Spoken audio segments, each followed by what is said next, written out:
Eu queria conversar com você nessa noite, e o tema da minha mensagem hoje é influenciando através do exemplo. Você pode repetir comigo? Influenciando através do exemplo.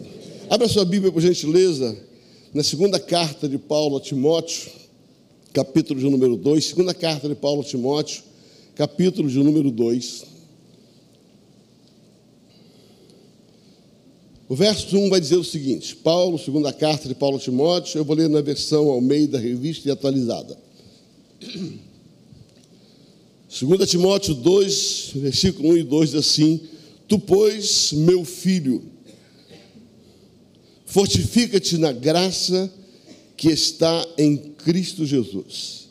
E o que da minha parte ouviste através de muitas testemunhas, isto mesmo transmite a homens fiéis e também idôneos para instruir a outros. Eu vou repetir o texto.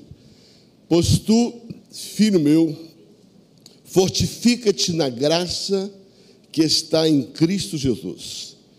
E o que de minha parte ouviste, através de muitas testemunhas, isto mesmo transmite a homens fiéis e também idôneos para instruir a outros.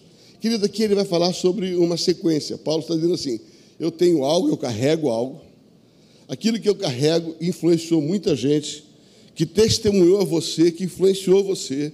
Agora eu quero que isso que influenciou a sua vida também seja o seu legado para influenciar outras pessoas. O que Paulo está falando é o poder da influência. Paulo está falando que aquilo que ele entendia ser o seu chamado, aquilo que ele entendia ser aquilo que ele carregava, ele conseguiu transmitir, Talvez aqui esteja um dos grandes desafios da vida ministerial. Muitas vezes a gente carrega algumas coisas, mas a dificuldade de transmitir com fidelidade, às vezes ela é comprometida pela forma de fazer, às vezes ela é comprometida talvez pelo nosso temperamento, pela maneira como a gente faz. E eu costumo dizer o seguinte, sabe, não é difícil você preparar um sermão, não é difícil você discipular uma pessoa, difícil é que você tenha a graça de Deus para fazê-lo. Sabe, queridos, preparar sermão não é difícil, existem técnicas para preparar sermão. Sabe, discipulado não é difícil, tem cursos de discipulados. Então, o problema não é o que você tem, ou mesmo a estratégia que você tem para fazer. Quantas vezes na minha vida, sabe, eu gastei tempo, investi tempo preparando uma mensagem, e eu gosto de preparar mensagem expositiva, estudando versículo a versículo, é meu estilo de pregação. Quantas e quantas vezes eu já me deparei diante desse cenário, e quando ia transmitir, apesar de ter gasto tanto tempo, faltava graça. Sabe aquele dia que você percebe que a mensagem foi boa, mas sem graça? Por isso a palavra sem graça, sem o favor de Deus, sem a graça de Deus. Não é sem graça por nada, é sem a graça de Deus. Então, por mais que você tenha conteúdo, por mais que você tenha conhecimento, por mais que você tenha uma habilidade, um chamado, nós somos dependentes da graça de Deus. E o que vai fazer a nossa vida ser relevante, sabe, é o quanto nós estudamos e o quanto a graça de Deus que está sobre a nossa vida, ela vai impactar a vida de outras pessoas. Ou seja, ser um influenciador não é só ter técnicas de influência. E para mim aqui vem o grande desafio da jornada dessa geração, que tem procurado ser influenciadores digitais, influenciadores através de cursos. Não tem nada contra isso. Eu sou treinado por alguns influenciadores, então não estou condenando isso. Eu só estou dizendo que são meras técnicas. Agora, se você quer influenciar uma pessoa, principalmente no que diz respeito à palavra de Deus, à vida cristã, você precisa de graça. Você se prepara, mas você tem que ter a graça de Deus. Paulo aqui está dizendo assim: eu tenho algo que eu recebi, eu tenho algo pelo qual eu me preparei, eu tenho algo pelo qual eu fui chamado. E você estudar a vida de Paulo, ele vai falar muito sobre isso. Ele está dizendo, entretanto, Deus me concedeu a graça de transmitir isso. Deus me concedeu a graça de influenciar. Então, se eu pudesse determinar para mim o que é influência, biblicamente falando, significa ter algo, carregar algo, mas receber uma graça para transmitir a outro. Isso é influenciar. não é só ter algo, mas é aquilo que você tem acrescentado da graça, acrescentado do favor de Deus. Isso vai gerar influência. É interessante que algumas pessoas não estão preparadas intelectualmente, e algumas pessoas até limitadas intelectualmente, ou mesmo no seu vocabulário, na sua capacidade, nos seus estudos, elas conseguem agregar multidão por causa da graça do Senhor. Então, quando eu penso sobre influenciadores, eu penso não só o fato de receber um encargo, não só o fato de entender que Deus tem algo, mas pedir a Deus a graça para transmitir isso. Então, quando nós nos colocamos à disposição de Deus numa conferência de influenciadores, eu quero dizer para você, o teu coração tem que eu receba a graça, para aquilo que eu aprender eu consiga transmitir. Paulo então está desafiando a Timóteo, dizendo assim, olha, eu recebi uma graça para isso. E essa graça que veio sobre a minha vida influenciou muitas pessoas que deram a você um testemunho. Muitas pessoas deram testemunho disso. Agora, eu consegui também influenciar você.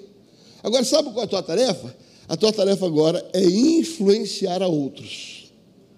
Então, eu creio que o grande desafio de nós entrarmos nisso é separarmos essa questão influenciadores.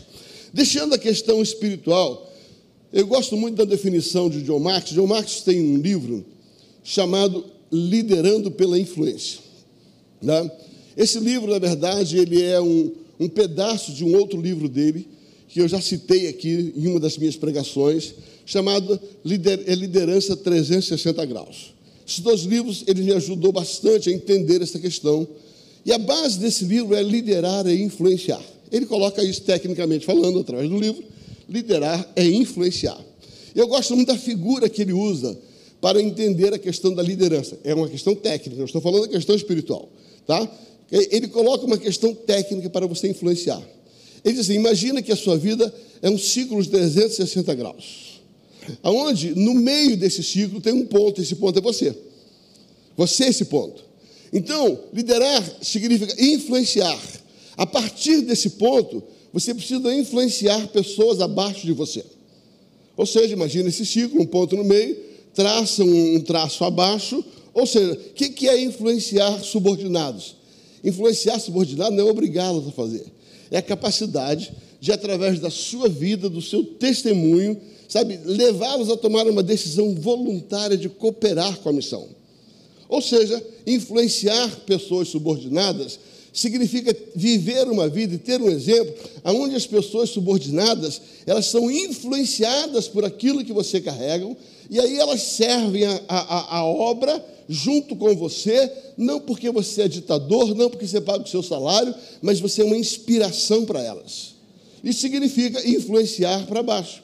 Agora, a partir desse mesmo ponto, e cria um traço horizontal.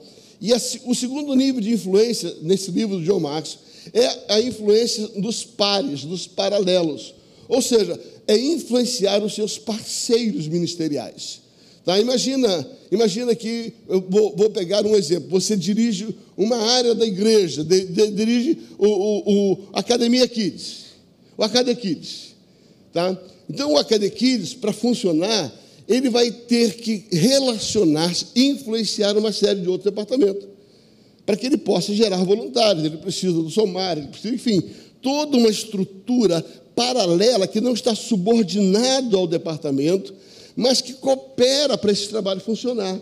Ou seja, o segundo nível de influência são com aquelas pessoas que não estão subordinadas a você, mas essas pessoas são levadas a cooperar com o teu chamado, a cooperar com o teu departamento, e você vai conseguir isso através de uma influência. Não através de uma compra, não através de uma suborná-los, mas a pessoa vai olhar para você e vai ter prazer em cooperar para você. Tá? Imagina, por exemplo, um ministério que você não tem a cooperação, você quer fazer um evento e a Dani decide não cooperar. A mídia decide não cooperar. O Rodrigo decide não cooperar. Você vai ficar sem dinheiro, sem música em transmissão.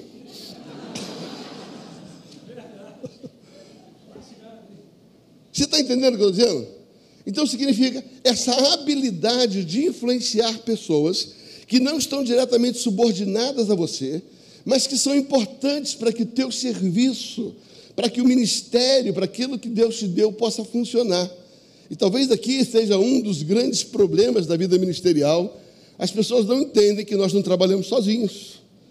As pessoas não entendem que nós precisamos ter a compatibilidade entre os departamentos, onde essa cooperação mútua, o funcionamento oportuno do corpo funciona.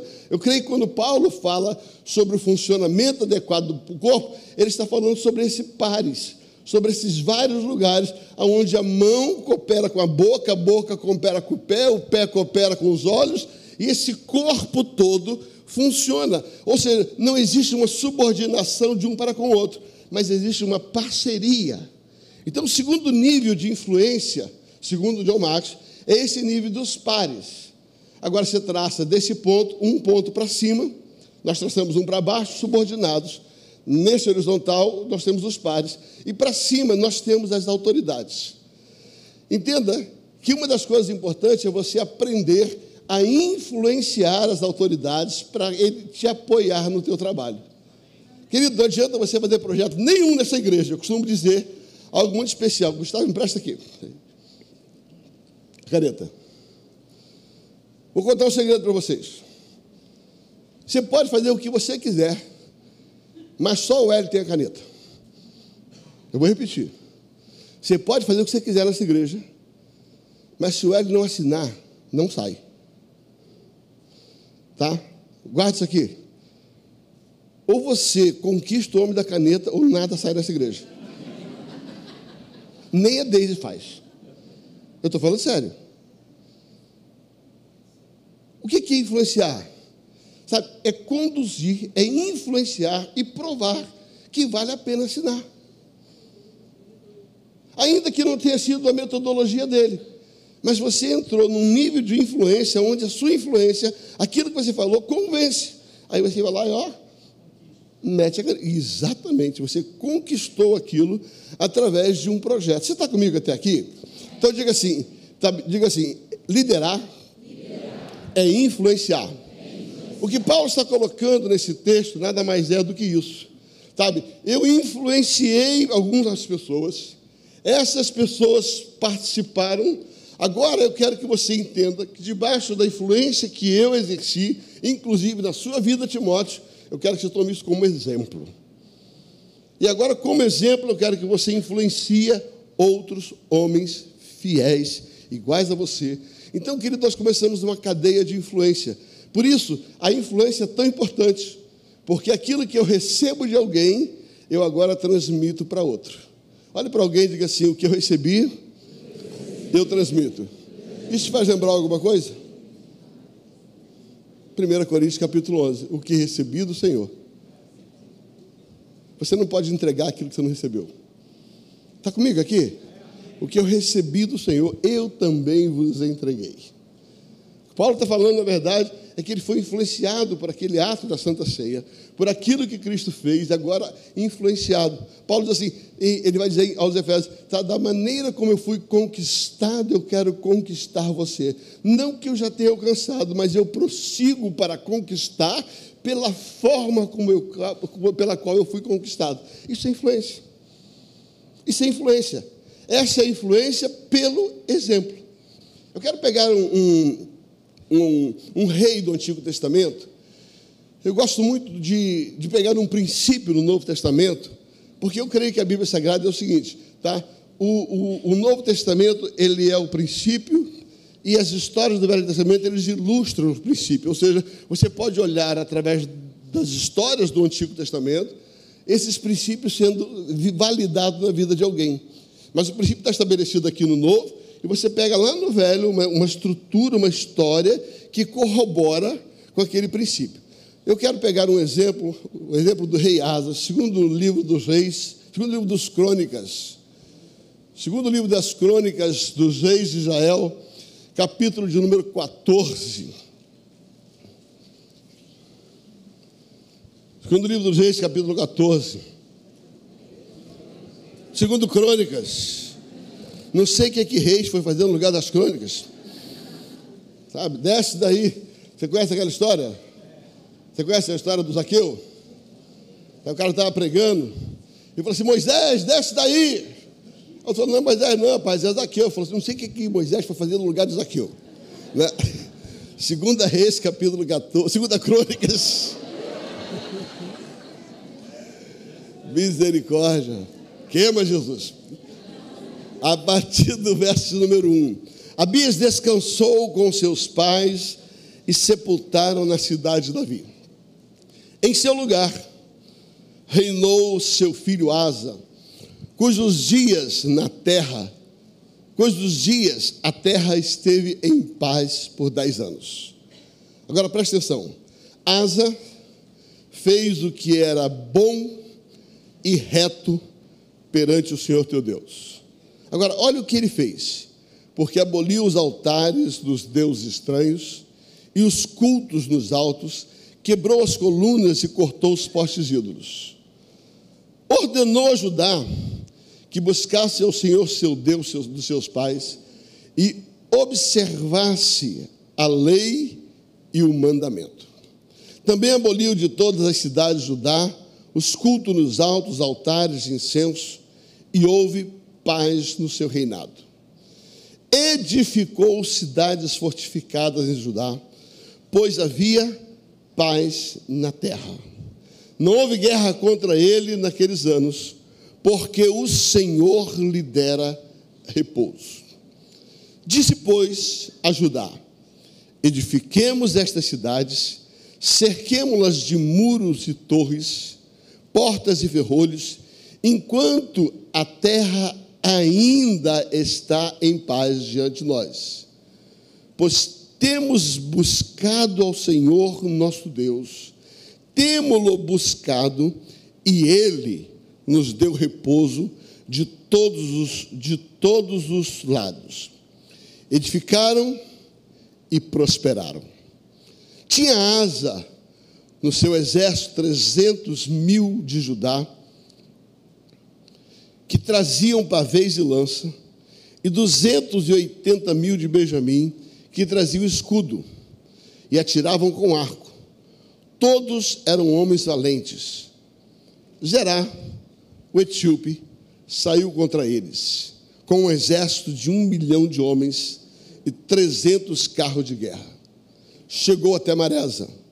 Então Asa saiu contra eles, e ordenaram a batalha no vale de Zefatá, perto de Maresa. Clamou Asa ao Senhor, seu Deus, e disse: Senhor, além de ti, não há quem possa socorrer numa batalha entre o poderoso e o fraco. Ajuda-nos, pois, Senhor, nosso Deus, porque em ti confiamos, e em teu nome viemos contra esta multidão. Senhor, tu és o nosso Deus, não prevaleça contra ti o homem. O Senhor feriu os etíopes diante de Asa e diante de Judá, e eles fugiram. Queridos, para mim aqui está um influenciador. Primeira verdade é que você jamais será um influenciador enquanto você não ordenar a sua vida, ordenar a sua casa e ordenar aquilo que está sobre a sua vida. A primeira coisa para você influenciar é colocar a sua vida em ordem, é colocar o seu departamento em ordem, é colocar os seus relacionamentos em ordem. Você nunca vai ser um bom influenciador enquanto tiver gatilhos que descredenciam a sua liderança. Então, a primeira coisa é ordene a sua vida, coloque em ordem aquilo que está desordenado. Eu gosto muito de um texto que está ali em Gênesis capítulo 18, versículo 19, quando Deus se dirige a Abraão, diz assim: Abraão, eu te escolhi. Ele diz: eu te escolhi, e farei algo muito grande diante de você, e escolhi a sua casa, mas somente depois que você colocar em ordem a sua casa e os seus filhos, então eu cumprirei tudo que prometi. Deus fala assim: Abraão, fui eu que te escolhi, eu te fiz uma promessa, vai dar certo, mas enquanto você não colocar as coisas em ordem e as pessoas em ordem, eu não vou realizar. Mas eu vou repetir, presta atenção. Deus chega para Abraão e diz assim: Abraão, fui eu que te escolhi. Fui eu que te escolhi. E eu tenho uma promessa sobre você. Mas antes de eu cumprir essa promessa, ordene a sua casa, ordene os seus filhos depois da sua casa, e quando você estiver ordenado, aí sim eu farei cumprir aquilo que eu prometi. Deus está dizendo, em outras palavras, que Deus não é um Deus que age na desordem. Deus é um Deus que não age na desordem. Não adianta você querer influenciar se a sua vida está desordenada, se a sua estrutura está desordenada, se a sua casa está desordenada, se as suas finanças estão desordenadas, se os seus relacionamentos estão desordenados. Querido, para você ser um influenciador, primeira coisa, você precisa olhar para dentro. Antes de você pensar no que você vai fazer para fora, olha para dentro. E você tem que fazer uma avaliação. O que é que precisa ser ordenado na minha vida? Para mim, quando fala sobre casa, fala sobre coisas. Quando fala sobre filho, fala sobre relacionamentos. Então, querido, você será um influenciador quando você ordenar as coisas e influenciar os seus relacionamentos. Você nunca vai influenciar ninguém enquanto você tiver BO com gente.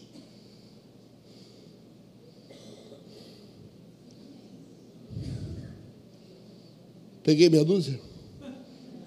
10? 100?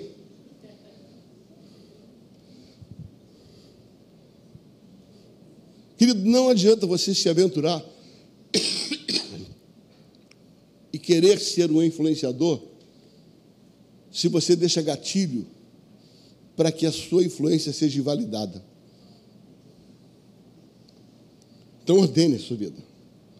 Ordene as suas coisas. Ordene os seus relacionamentos. Primeira coisa que Asa fez foi colocar em ordem a casa. Ele assumiu o reinado. E é interessante, a vida de Asa é uma vida muito interessante, porque Asa, o pai dele chamava Abias. O avô dele chamava Roboão. E o bisavô dele chamava Absalão. Só trem ruim. Sério. A mãe dele, Maaca, era uma encrenca, um BO maior do mundo. Ela era como se fosse uma profetisa do inferno. Depois você vai ver. O tipo de Isabel. Se você andar um capítulo à frente, 2 Crônica 15, você vai ver ele falando sobre a mãe dele. Você vai perceber que ele veio de uma estrutura de uma casa desajustada, aonde seu bisavô era um rebelde, se rebelou contra seu pai, Absalão contra lá. O que aconteceu com Jeroboão? Ele dividiu o reino. O seu pai, Abias, não era a flor que se cheirava, e ele, apesar de estar tido debaixo de uma estrutura, ele decidiu. Ai, meu Deus do céu. O pastor Elim falou sobre isso. Quando o Edson Teixeira falou assim: eu decidi cumprir o meu chamado. Querido, sabe, hoje você pode decidir terminar uma estrutura de vida equivocada atrás de você. Não importa quanto BO teve para trás de você. Se você tomar uma posição em Deus hoje, ouça, não importa quem foi seu bisavô, quem foi seu avô, quem foi seu pai, você pode mudar a história da sua família. Você pode mudar a história. Para mim, só isso aqui já virou. Esse cara já virou meu herói. Ele não tinha, ele só tinha o tataravô dele como exemplo, que era Davi. Mas as 3 gerações antes dele, depois, se você fizer um estudo, você vai ver, só encrenca, só gente ruim. Só gente ruim. Mas Asa decidiu servir ao Senhor. Asa decidiu limpar o trecho. Asa decidiu colocar em ordem aquilo que todo mundo desordenou. Ele pegou uma casa bagunçada, ele pegou um reinado bagunçado, e a primeira coisa que ele fez, cortou os postes de ídolo, derrubou os altares, acabou os cultos que não tinha que acabar, destruiu o que tinha que destruir, e falou assim: não tem como Deus agir na nação, não tem como Deus agir numa família, não tem como Deus agir na vida de uma pessoa, enquanto você não alinhar o que está errado. Primeira coisa que nós temos que entender, que o influenciador, ele precisa olhar para dentro de si, para o ambiente onde ele está, descobrir o que está errado no ambiente, e ele precisa tirar tudo que está atrapalhando, toda a legalidade. Só que em seguida, a Bíblia diz que ele não parou só em tirar. A Bíblia diz que a partir daí, ele ordenou que o povo buscasse o Senhor. Ele ordenou que o povo cumprisse os mandamentos. Ele ordenou que as pessoas buscassem a Deus. Está lá, não vou ler o texto para a gente ganhar tempo. Já li o texto todo. Sabe, a segunda coisa que Asa fez depois de limpar, depois que estava tudo limpo, foi encher de coisas boas. Não adianta você esvaziar uma casa se você não enche essa casa de coisas boas. Asa não só se tornou influenciador porque colocou as coisas em ordens, colocou os relacionamentos em ordem, mas Asa agora começou a colocar no lugar daquilo que estava errado coisas boas. Asa era um bom rei. A Bíblia diz que ele ordenou ao povo que orasse ao Senhor. Está escrito lá, que buscasse ao Senhor, que cumprisse os mandamentos do Senhor. E a Bíblia diz que esse é o princípio de você ser um influenciador. Eu gosto muito, eu estava preparando uma mensagem ali em Colossenses, capítulo 5, onde a Bíblia diz assim: despojai-vos e revesti-vos. Presta atenção, esse é o centro da vida cristã. O que você tem que tirar para que você colocar no lugar. Despojai-vos do velho homem, despojai-vos de toda mentira, de toda cólera, de tudo isso, e revesti-vos de amor, revesti-vos de gratidão. Entenda, querido, que para você ser influenciador, você vai ter que descobrir o que tirar, e depois você vai ter que ver o que coloca no lugar. Vai enchendo esse pote, vai enchendo esse pote, vai enchendo com a palavra, vai enchendo com a oração, vai enchendo com as declarações, vai enchendo com a palavra. Asa se tornou uma influência muito grande. E a Bíblia diz, eu gosto disso aqui, que por causa disso, Deus decidiu abençoar a vida de Asa. Aí você não entende por que algumas pessoas são abençoadas e outras não. A razão pela qual Deus deu 10 anos de paz a Asa, está escrito lá. Ele falou assim, sabe, querido, aproveitamos enquanto o Senhor nos deu paz. É o Senhor que colocou paz, foi Deus que colocou, foi Deus que trouxe uma estrutura. O que ele está colocando ali, em outras palavras, é que Deus se agradou daquilo que Asa fez. E por causa daquilo que Asa fez, Deus decidiu investir na vida de Asa, Deus decidiu investir no ministério de Asa. A Bíblia diz que então Deus deu 10 anos de paz para ele. Deus se agrada quando você olha para dentro de você e tem um raio-x sincero. Sincero. Querido, eu vou te contar um segredo que você já sabe. Um segredo que não é segredo. Para onde fugirei? Se for lá para cima, deu ruim, ele está lá. Se for lá para baixo, ele está lá do mesmo jeito. Se eu fugir e me esconder em qualquer lugar, ele também está lá. Não adianta eu ficar com palavras chula, xoxa, tentando enganar Deus, porque antes de você falar, ele já sabe o que está falando. Antes de você abrir sua boca, ele já tudo sabe. Então o que eu tenho para você é o seguinte: desencana. Você vai enganar todo mundo, mas o chefe lá em cima, cara, não tem jeito não. O chefe lá em cima não tem jeito não. Então a melhor coisa que você tem a fazer é entender que você não engana ninguém, e muito menos ele. Então faz que nem o salmista. Rasgue o coração, diga assim, ó, está vendo isso aqui, ó? Dá um raio-x aqui, ó, sonda, e vê se tem algum trem errado. E se a Bíblia comentara em Minas Gerais. Pergunta se tem algum trem errado. E bota o trem na linha. Tá? Está lá no final do Salmo 139, na versão mineira. Né? Verifica se tem alguma coisa errada. Sonda-me. E vê se tem alguma coisa errada. E se eu descobrir alguma coisa errada, sabe, Deus, conserta a linha, me mostra, porque eu estou disposto a acertar. Que você quer ser um influenciador, entenda que tem alguém que está disposto a te ajudar, mas ele te conhece. Você pode enganar todo mundo, mas ele não tem jeito de enganar, não. Não tem jeito. Então, cara, desarma logo. Para de fingir que você está impressionando Deus. Seja autêntico. Esses dias, nós temos uma menina que é uma preciosa lá na igreja, o nome dela é Ana. E ela se converteu muito tarde. E a Aninha do Guga, ela aprendeu a tratar Deus como você.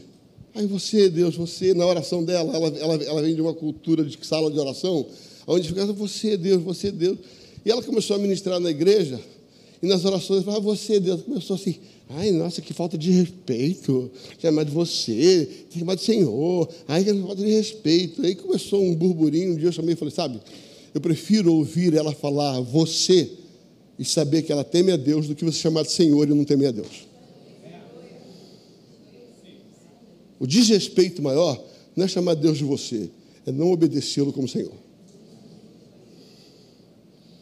Então não adianta você tentar querer ser um influenciador se você não influencia quem é capaz de ajudar você a mudar as coisas. O que Asa fez? Asa fez tudo direitinho, aí o papai foi e influenciou ele. Aí o papai foi e colocou uma máquina à disposição dele. Colocou tudo à disposição dele, que tudo dava certo em Asa, tudo dava certo na vida de Asa, porque ele agradou o papai. Ele agradou o papai. E aí papai deu paz, papai colocou os inimigos de lado, papai cuidou dele. Você quer prosperar? Agrada a ele, querido. É só isso, agrada a ele. Se ficar mal aqui na terra, é ruim, mas ficar mal com ele, aí deu ruim, cara. Aí deu ruim, você não vai chegar a lugar nenhum. Asa se tornou influenciador exatamente porque ele entendeu, ele se desnudou diante do pai, ele encontrou agrado diante do pai. Quando ele acertou, ele ordenou as coisas que ele tinha para ordenar, e ele foi enchendo, ele levou. O que eu gosto de dizer assim, e Asa ordenou a que todos buscassem a Deus. Ele influenciou aquela nação a buscar a Deus. Ele influenciou aquela nação a orar. Leia o texto com atenção. E Asa chegou e falou assim, gente, vamos orar. Todo mundo foi orar. Vamos ler a Bíblia, todo mundo veio ler a Bíblia. Gente, é isso que um pastor líder precisa. Já pensou? Já pensou você chegar e dizer, olha, vamos orar. Aí da igreja inteira, 1000 pessoas orando com você, porque você influenciou aquelas pessoas a fazerem isso. Isso é um influenciador. Asa era um bom rei. Ele fez tudo isso. E Deus deu a ele paz. Agora, sabe, querido, deixa eu contar um segredo para você. Por mais que você tenha acertado tudo na sua vida, e por mais que você seja um bom influenciador, você sempre será provado, apesar da sua integridade. Eu gosto de Asa porque ele preparou tudo, ele falou assim, olha, construamos e edificamos, enquanto estamos em paz. Ele aproveitou a bênção, Carlinhos, ele aproveitou a vibe, aproveitou que a graça estava lá, ele falou assim, vamos ampliar, vamos crescer, vamos construir. A Bíblia diz que por causa da paz, ele também formou uma liderança. 380 homens, sabe, que eram afiados em espadas, que eram guerreiros. Então ele formou um bom exército, ele formou uma boa liderança, ele construiu um bom ministério, ele edificou.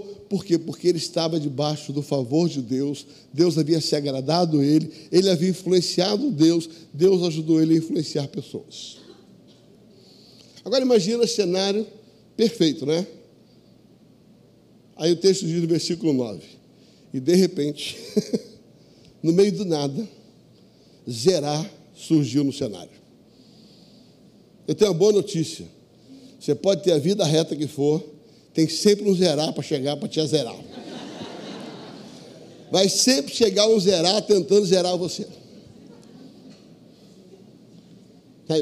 A Bíblia diz que, de repente, nesse ambiente ajustado, nesse ambiente maravilhoso, esplendoroso, Zerá chega. Sabe qual é o problema? O problema é que quando Zerá chega, ele chega violento. Duas coisas. Primeiro, de repente. Nós não estamos preparados para os de repente. De repente perde o emprego, de repente alguém trai, de repente, sabe, alguém te faz algo com você, de repente. Nós não estamos preparados para o de repente, ninguém está preparado para o de repente. Segunda coisa, é que normalmente quando o de repente vem, ele vem para matar. Ele vem para tentar te destruir. É aquela notícia que você recebe e diz, uau, o que eu vou fazer? Quando você olha a história de Zerá, a Bíblia diz que Zerá chega com 1 milhão.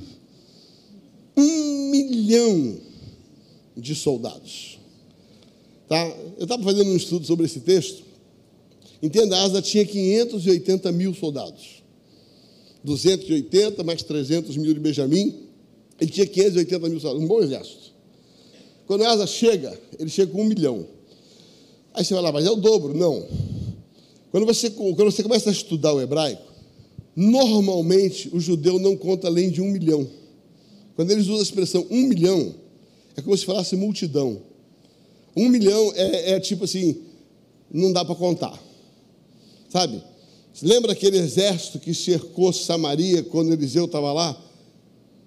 Que o piá do Eliseu olhou e falou assim, cara, é gente pra caramba. Que era um mar de gente assim, ó. Era mais ou menos isso. Quando Zerá chega, ele chega desproporcional. Ele chega para tentar quebrar a nossa influência.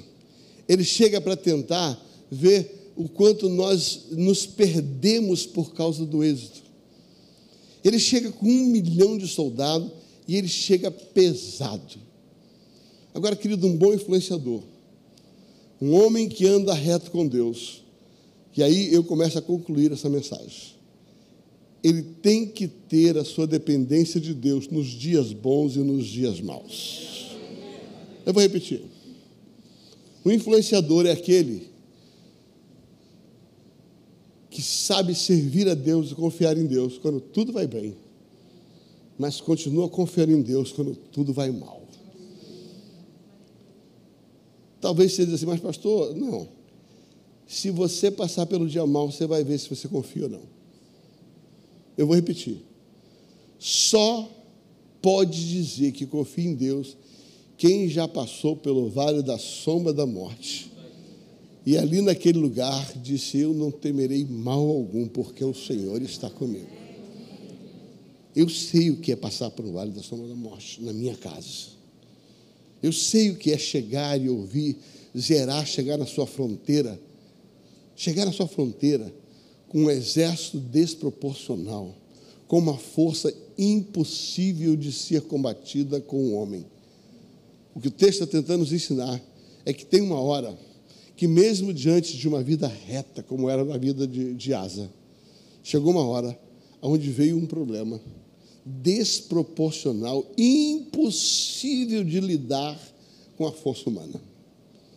E eu já vi pessoas passarem por isso, e aí culpar Deus, culpar todo mundo, aí desanimar na fé, e aí fazer uma série de questionamentos. Isso é normal quando uma pessoa fraca na fé, que só serve a Deus quando a coisa vai bem, nesse momento da luta e da dor. Há um texto na palavra de Deus que diz assim, se você se mostra fraco no dia da batalha, sabe, você não pode se mostrar fraco no dia da batalha.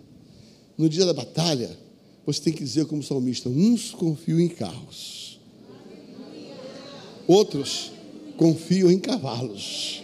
Era o que estava acontecendo. 1 milhão de gente, mais 400 carros de guerra. Cara, era impossível de vencer. Qual era a força de Zerá? Carros e cavalo. Mas a Bíblia diz, entretanto, eu farei menção do nome do Senhor. O que aconteceu com Asa foi exatamente nesse dia da batalha. Ele confirmou a sua fé e a sua segurança. Eu amo a oração de Asa. A Bíblia diz que Zerá chegou à sua porta e chegou com a força descomunal, desproporcional. E ali na frente, a Bíblia diz assim, clamou Asa ao Senhor, seu Deus. Agora preste atenção nessa oração. Olha essa oração. Diz assim, clamou Asa ao Senhor, seu Deus, e disse. Olha que coisa, entenda, estava debaixo de uma batalha desproporcional, ok? Senhor, meu Deus, olha isso. Senhor, além de ti, não há quem possa socorrer numa batalha entre o poderoso e o fraco. Ele estava assim, ó, eu só tenho o Senhor.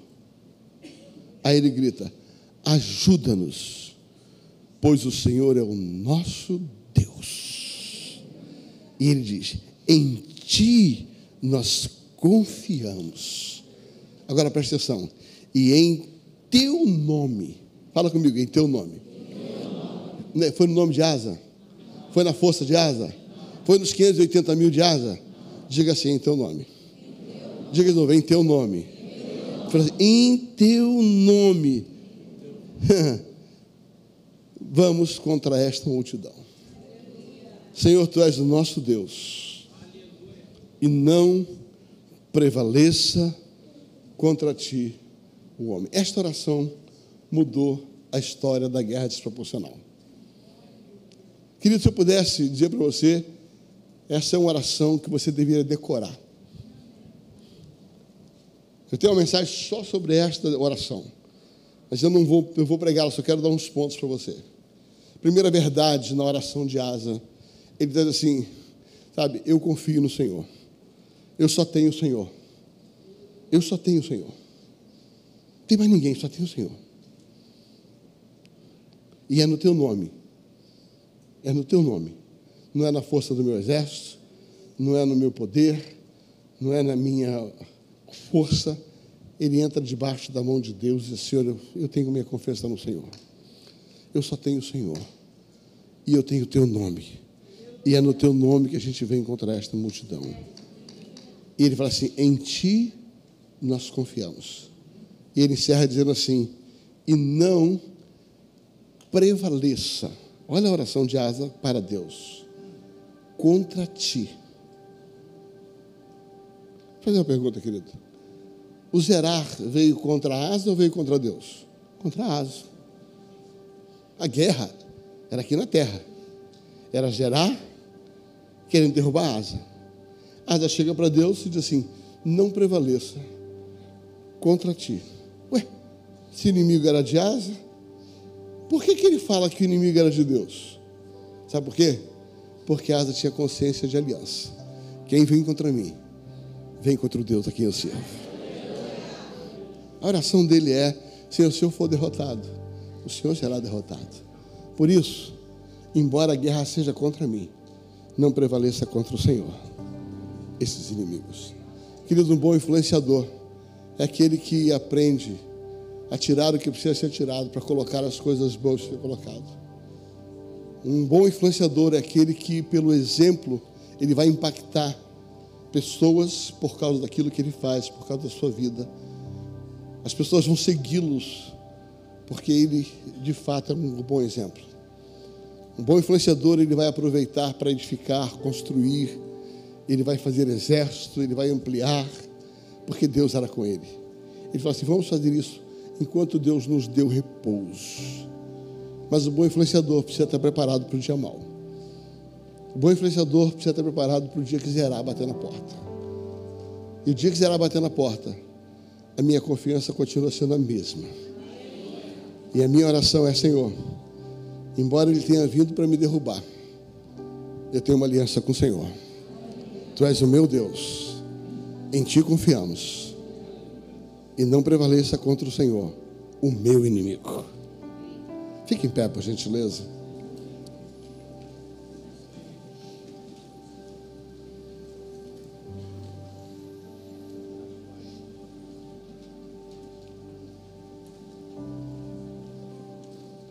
Começamos essa palavra falando sobre a orientação de Paulo a Timóteo.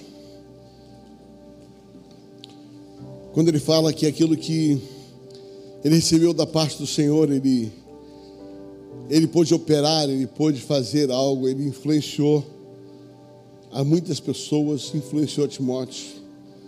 Ele diz, agora Timóteo, debaixo da influência daquilo que eu produzi na sua vida, influencia outras pessoas. Querido, nós nunca seremos um bom influenciador se nós não tivermos bons exemplos, se nós não tivermos um comportamento adequado com aquilo que nós chamamos. Por isso, limpa o trecho, tira o que está errado, enche a casa de coisa boa, ordene a sua casa, ordene seus relacionamentos, ordene seus filhos, e aí Deus vai cumprir tudo que Ele disse a teu respeito. Mas se prepara que mesmo em meio a todo esse momento de ajuste, O inimigo vai tentar tirar a tua paz para ver se você está estabelecido e você confia em Deus por quem Deus é, ou confia em Deus por aquilo que Deus faz. E nós não somos daqueles que retrocedem, porque aqueles que retrocedem para a perdição. E se porventura zerar vier, nós precisamos dizer como Senhor, traz o nosso Deus. Traz o nosso Deus. Em Ti nós confiamos. E não há ninguém que vença o forte ou o fraco a não ser o Senhor. Não tem dificuldade para o Senhor. Mas o Senhor sabe que nós estamos em desvantagem. Nós estamos em desvantagem. Humanamente nós não temos como lidar com essa situação. Mas em Ti confiamos. E porque nós temos uma aliança com o Senhor. E por termos uma aliança com o Senhor, nós declaramos: não prevaleça contra o Senhor essa situação que veio para me derrubar. A situação veio contra mim, mas porque eu estou firmado e alicerçado no Senhor, nós declaramos: Senhor, o Senhor vai fazer algo que eu não posso fazer. O texto termina dizendo: o Senhor feriu os etíopes. Assim, não foi Asa. Asa só orou. Asa só manteve a sua postura. Asa só ficou no seu posto de batalha. E quem feriu foi o Senhor. A fé de Asa, a convicção de aliança que ele tinha, liberou o céu. A Bíblia diz, sabe, o Senhor feriu os etíopes diante de Asa, diante de Judá, e eles feriram. Sabe, queridos, eu vou parar por aqui, mas se você olhar para frente, a Bíblia diz que depois que Deus feriu, houve uma grande prosperidade. Eles foram lá e pegaram todos os despojos da Izinha, todos os despojos, e Deus prosperou a vida dele. Eu declaro em nome de Jesus que o Senhor vai nos fazer influenciadores, que o Senhor vai nos fazer pessoas que, em cima daquilo que nós recebemos do Senhor, aquilo que nós entendemos da parte do Senhor, nós queremos transmitir a outras pessoas, influenciar as pessoas, sejam elas subordinados, sejam elas parceiros, sejam elas autoridades sobre a nossa vida. Dai-nos essa habilidade de influenciar. Ajuda-nos a influenciar pelo exemplo, não pela imposição, não pelos recursos, não pelo título, mas pelo nosso comportamento e pelo nosso exemplo. Que possamos ter a graça do Senhor para podermos, ó Deus, influenciar pessoas. Influenciar, ó Deus, ao ponto de que nada vai nos tirar desse lugar. Nem dias bons, nem dias maus. Nós permanecemos firmes no Senhor. Eu abençoo esses influenciadores. Esse primeiro dia dessa grande conferência de influenciadores. E declaramos um novo tempo na vida de cada um. Declaramos um tempo onde as lutas que vêm contra você, o Senhor vai vencer. O Senhor vai vencer. Por aliança, o Senhor vai vencer. Sabe, se você está vivendo um tempo de luta, dificuldade, eu declaro na autoridade do nome de Jesus: ore como Asa, Senhor, Tu és o meu Deus, em Ti eu confio, em Ti eu confio. Apesar da desproporcionalidade dessa luta, eu confio no Senhor. Eu tenho uma aliança com o Senhor. E não prevaleça contra o Senhor os meus inimigos. Te abençoo com um tempo precioso de vitória em Senhor, e que Deus deu um tempo maravilhoso durante essa conferência, em nome de Jesus. Amém.